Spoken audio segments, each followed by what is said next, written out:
What sort of a channel is this? Interesting. Some viewers ask, is this a religious channel now? What happened to all the other subject matter and topics that you used to broach? It used to be a lot more varied. And I'm like, well, what sort of a channel is this? This channel is a reflection of my mind. That's what it is, basically. And whatever videos I make are a reflection of my life. Now, sometimes I'll put up cooking bloke videos, I'll do fungi foraging, natural food foraging. By the way, it's almost fungi time now, so there'll be a whole lot more of that for those of you that enjoy those videos. Wildlife videos, if I come upon any stricken animals that need tending for. Providence videos, there'll be a whole lot more of those videos coming soon as Providence's only baby. It's just so sweet that she's only had one. Bless her. Couldn't she make any more? You know, they can have up to 9. I read before that they can have up to 8, but then I read again now they can have up to 9. So obviously one squirrel somewhere must have had 9 babies. Well, that would be seriously tiring for a mother, feeding all those. And you know, they'll keep suckling until they're about this big, until they were as big as Providence when I first found her. That's got to be pretty energy draining. And so Providence is fortunate then that she's only had one, and it's not too time consuming and energy draining. But this little one now is about 5 weeks old, and so her eyes will be opening within a week. They reckon it's about 6 weeks the eyes open, and then they'll start to get a little bit active, and within 7 weeks they'll be starting to want to exit the nest. So lots of videos coming on that. Other than that, I mean, okay, so I'll have something to say a little bit here and there about politics, but it's kind of like a psychological, stroke philosophical, stroke spiritual, stroke religious, stroke metaphysical side. I don't know what it is. I don't know what it is. It's a depiction of a thinking human being who has interest in certain subjects. Oh, of course, then there's my music videos that I'll put up from time to time. Got a couple more of those coming shortly. So this video then, people, is about a great revelation that I had in very recent times in relation to my scholarly pursuits into religion and spirituality and human psychology and all that stuff. You see, when you know, people query, is this a religious channel because I speak about God of some variety and often quote Jesus and this, that and the other, well, you see, it's massive. That subject on its own isn't just pertaining to religion. It pertains to ontology, what it is to be a human being. And so that's what I'm looking into. I'm looking into the ontological assets and facets of what it is to be a human being. And it's as broad as it is long. And so I'm going to post a video down in the link in the description below. And this video is titled The Gnostic Creation Story. And the Gnostics, the root word is gnosis, which means knowledge, and the Gnostics are said to have been Christian, only they had a different belief structure and knowledge, apparently, on the whole Christian story. And I haven't discovered as yet what period the Gnostics started to manifest, but because this video said that the Gnostics were Christian, then obviously, you know, during after the advent of the birth of Christ. So when I was reading the Bible and listening to scholars for many years, which I have been doing, I was like pulling my hair out, metaphorically, because it was just so irrational. It didn't make any sense. It wasn't anything like what Christians and Jews proclaim it to be, that God is a benevolent creature and he loves his children and all this. No, it absolutely just doesn't read like that. Where do these people get these notions from? It's like they are all sick, they're all demented, they've got a serious mind virus, because that isn't how I read it and many other straight thinking people. It really is an absurdity. When you look at these religious, indoctrinated people, they're so blind to the reality of what is written there that it incenses anybody that's got a rational, intelligent mind. And of course, everybody would be an advocate of espousing something derogatory about the nature of those who believe in Islam, because that is the very nefarious belief system. When you read that book, it is overtly evil. In just about every other passage, it's calling for the I can't really say it, hate speech, but it's calling for the infidels, and that's anybody who doesn't believe in that stuff.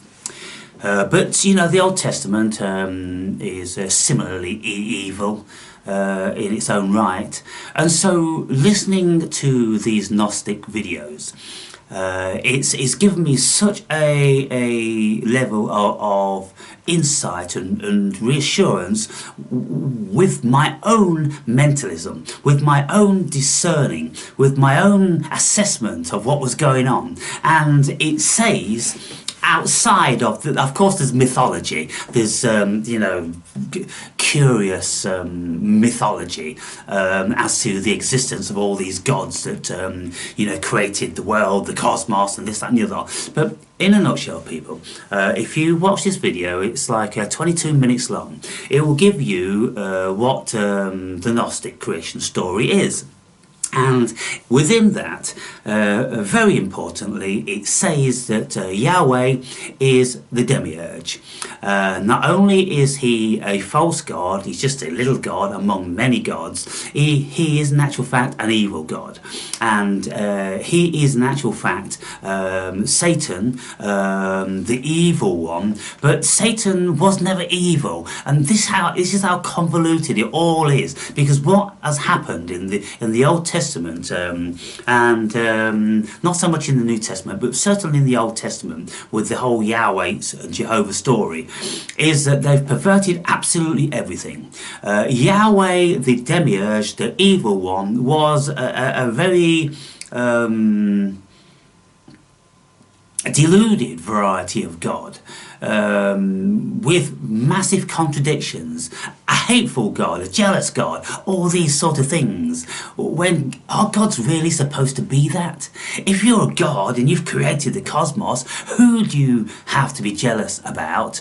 Why would you hate your very creation? None of it makes sense until you start listening to the Gnosis or Gnostic creation story. Then it all makes sense. And what they've done is they have created this serpent to be Satan, to be evil, when it never was. It simply wasn't written in the Old Testament that you know, Satan was the devil and he was a real thing and this, that and the other.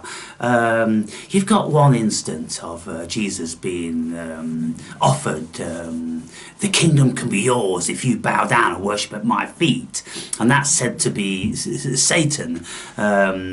And that's about the only real substance there is of this creature, because in the very early stages, in actual fact, for hundreds of years in the Old Testament, there was never any such creature. There was just a figment of our imagination which contested. There was the contester.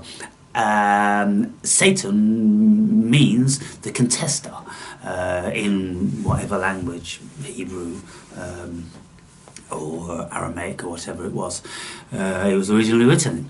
But and so then, of course, what they needed to do is, because it was such a bodge, it was such an abomination, it really was an abortion of a system of belief which is supposed to enable the human beings to have some sort of unity and faith with their creator, which on many instances was just evil and just doing evil shit. And so there needed to be created a new 2.0 version of God, which kind of like was the sun. You know, it's ridiculous, isn't it? When you look at movies like, I don't know, Iron Man, and then you get the son of Iron Man, or He-Man, the son of He-Man, and all this sort of, there's always the son, isn't there? The sequel.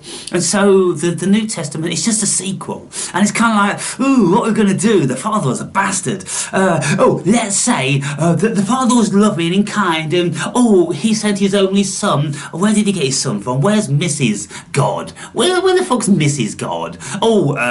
He used a surrogate Mrs. God. That was Mary. Immaculate Conception. Whatever. And all this sort of stuff. And then the son will be absolutely beautiful and hopefully cleanse all of the evil out of the Old Testament, which of course could never be done. But when you read what Jesus is supposed to have said, he was always saying, it is written this, that and the other, but I say. And so what he's actually saying is, in the Old Testament, the old man says this and says that. Forget about that load of bollocks, but I say this. And of course what Jesus said is much more caring, loving, benevolent and feasible, and something that the human beings could actually follow. You know, and that's why Christianity is so big, because it is feasible from the human perspective to look at a man and go, that man was a kind man. He was a decent man. And he had humanity's best interest at heart. Okay, go with it. Yeah, but then this Satan thing, which all of the human evil is blamed on because we don't want to accept it ourselves. Why doesn't the human being want to accept that, you know, we are capable of evil as well as benevolence? Because without one, there could never be the other. It's simple to me. If it was all love, then, you know, everything would just be honky-dory. There'd be no death, there'd be no suffering, there wouldn't be this world. It couldn't possibly exist. And when you look at all the animal kingdom tearing each other apart, well, how could these other animals that are carnivores exist if they never ate other animals? So all other animals would be herbivores then, and they'll just graze, and then all of a sudden the trees and the pastures would all be barren because everything's grazing. It wouldn't work, people. It simply wouldn't work. And so you know, the cosmos is given to polarity, and it's just simple, and you can see how the human being, we've got polarity, we've got split brain. If you cut the corpus callosum, which is the nerve system which joins the two together, then we have two independently functioning brains. And of course we have the medulla at the back here, which is another independently functioning brain. And then we have the stem brain, the reptilian brain, which is another one that can function on its own. But then the mammalian brain apparently grew over that, and the cerebral cortex grew over that, which gives us lots more facets. But you can see how, you know, evolution could have made manifest, because that's reasonable. But looking now at all of my assessment that I made about this God is a bastard, this Jehovah, Yahweh creature, he's fucked up. You know, any way you look at it, he is fucked up. And anybody that follows that and kids themselves and fools themselves and hypnotizes themselves, and that's the benevolent God, they're sick. And they're absolutely desperate. So, okay, well, most people kind of like, they don't ever want to mention the Old Testament, do they? They just mention the New Testament because they call themselves Christians. They don't call themselves Jehovahans or Yahwehians. They call themselves Christians. And so they distance themselves from the Father. But then the remnant of the Father, which is in actual fact the evil one, call it Satan for want of a better terminology, then Yahweh was Satan. Yahweh was responsible for all the evil. So why wouldn't he be Satan? Look, Yahweh placed in the Garden of Eden the serpent and the tree which would bring the demise of the human race down. On what level isn't that evil? I'll rest my case. Now, what the Gnostics say that Lucifer was in actual fact the one who spoke to Eve and told her that he is an evil God. He wants to keep you suppressed and dumb, and so he can have power over you and manipulate you. He doesn't want you to think for yourselves and know good from evil. But if you eat from that fruit, you won't die, like he says, is a liar. But you'll gain knowledge, and then you'll be like them, with the possibility and potential to lie. Unfortunately, you make the choice whether you want that potential or not, whether you want to be completely non-thinking like a primate. In actual fact, do you want to be a primate, Eve and Adam, or do you want to become human beings? Do you want to become the pink ape? Well, eat from the fruit, you become the pink ape, because your brain will increase exponentially in size and capacity and capability and wisdom and all these things, and you'll shed your fur and you'll become more sophisticated. And so that was Lucifer, and that's why it is said that the Vatican worshipped Lucifer. And when you see this huge snake in the Vatican, people go, "Oh, that's Satan." It isn't Satan, it's Lucifer, because Lucifer was the one that brought about the transition between the primate and the human being.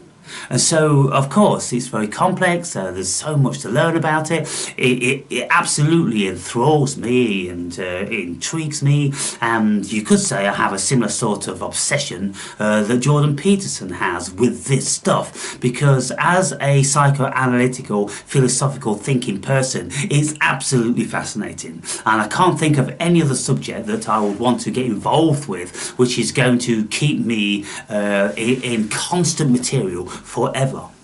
And so there you have it, people. I just thought I'd bring that to your attention. For those of you who have an interest, and then you can, you know, listen to some of these Gnostic videos if you know anything about the Bible, and then you go, fuck yeah, you know. But then you see what happened is the Christians started to kill. The Christians, of course, being benevolent and loving and kind and all these sort of things, well, they culled all of the Gnostics.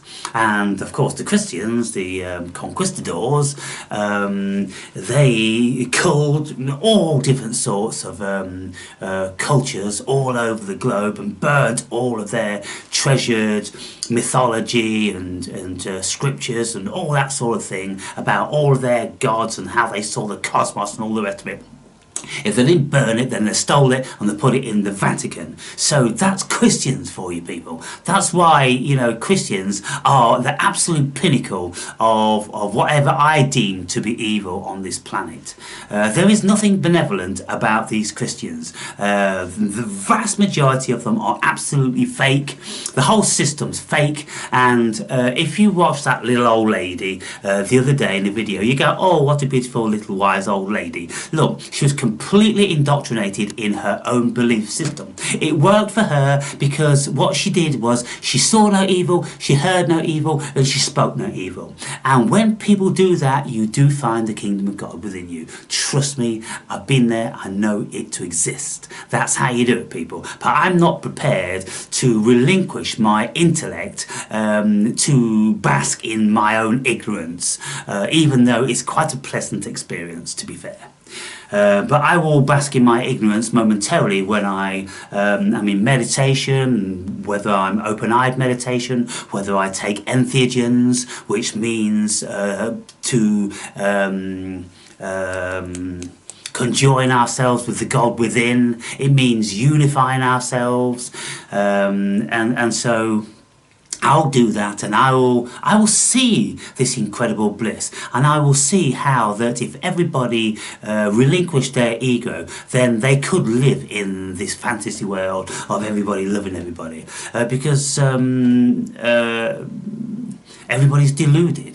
Nobody wants anything from anybody, nobody wants to steal anything, and people have a conscience, and they're very fear-based because they don't want to do anything in case something is done back to them, and all this sort of thing. I don't want to live in fear that if I do something, someone's going to do something. I'll answer to my own actions, and if I do something, then I'm ready to accept the consequences. You know, that's me as a proper, upstanding, fully evolved human being. I'm not about to be one of these pathetic creatures, the meek, which is supposed to inherit the earth, because they won't. Anyway, so much to say, people, so much to say.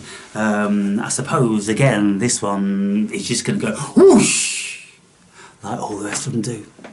What can I say? What the fuck are you interested in? Oh, by the way, I will be making another burger video for you. It's going to be a juicy burger. It's going to be nice. It's going to have all different sorts of stuff inside it. It's juicy, and oh, it's going to be dribbling down. Oh, my beard's going to enjoy itself with that burger. I promise it's coming. And but probably I'll make another one about eating lots of lamb chops. I can do that for you. Will you like it? I think you will. And then you put lots of comments down and thumbs up. I know you like that stuff. Okay.